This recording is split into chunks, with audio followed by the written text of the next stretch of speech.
just replaced your timing belt and you forgot a very important part that can cause some serious damage.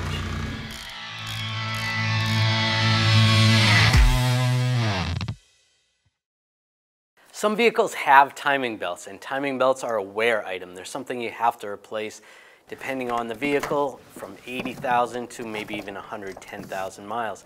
And about every 5 years. After 5 years, the rubber starts to break down, and you don't want this breaking or you're going to cause even more damage. And what the timing belt does is connect the top part of the engine to the bottom part of the engine.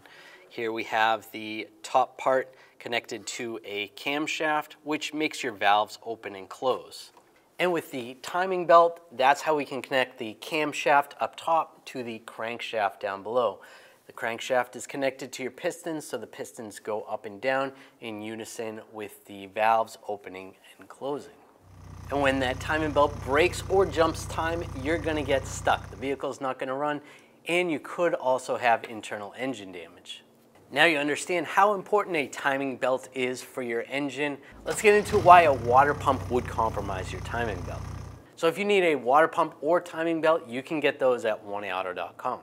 Here's the water pump, and it's driven by the timing belt. So you know how the timing belt's connected, the top and the bottom, and then as the timing belt moves and goes in a circle, it's gonna turn the water pump. That's gonna pump all the coolant through the engine.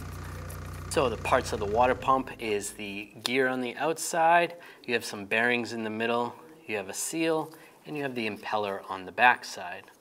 And there is a seal right here for this vehicle. Every vehicle is set up a little bit different, but for the most part, this is what you're looking at. Now here's what a failed water pump looks like. The impeller was actually made of plastic, and this actually broke off. So as the vehicle was driving, the coolant was not pumping through the engine, and that caused the engine to overheat, and some components were melting and stuff like that. Over time, the water pump is going to break down. You're going to have a problem with the impeller or the bearings or the seals or other components based on the water pump. And if the bearing inside here actually wobbles, going back and forth, it can actually cause the timing belt to jump a tooth or even break. If a timing belt only lasts 80,000 miles, sometimes the water pumps go around 90,000 miles. So you may ask, why should I replace the water pump at this time? I still got another 10,000 miles to go. Well, to replace a timing belt, it's a lot more involved than just replacing a serpentine belt. The components you will need to remove to replace the timing belt in most vehicles are the wheel, the inner fender well, the drive belts, the engine mounts, the crank pulley, the timing belt cover, and any other components that are in your way. At a bare minimum, the easiest timing belt is still going to take you about 2.5 hours. So why would you want to go through all that trouble to replace a timing belt without replacing a water pump, just to go back within 6 months because you have a water pump that's leaking, or even worse, a water pump that seizes up and causes damage to your timing belt and causes major damage to your engine? This is why sometimes you'll see timing belt kits come with water pumps, and you can get those kits at oneauto.com.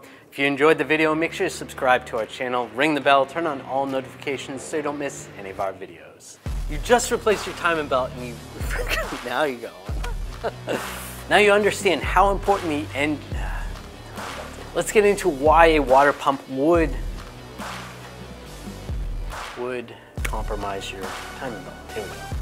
Let's get into why a water pump would compromise your timing belt.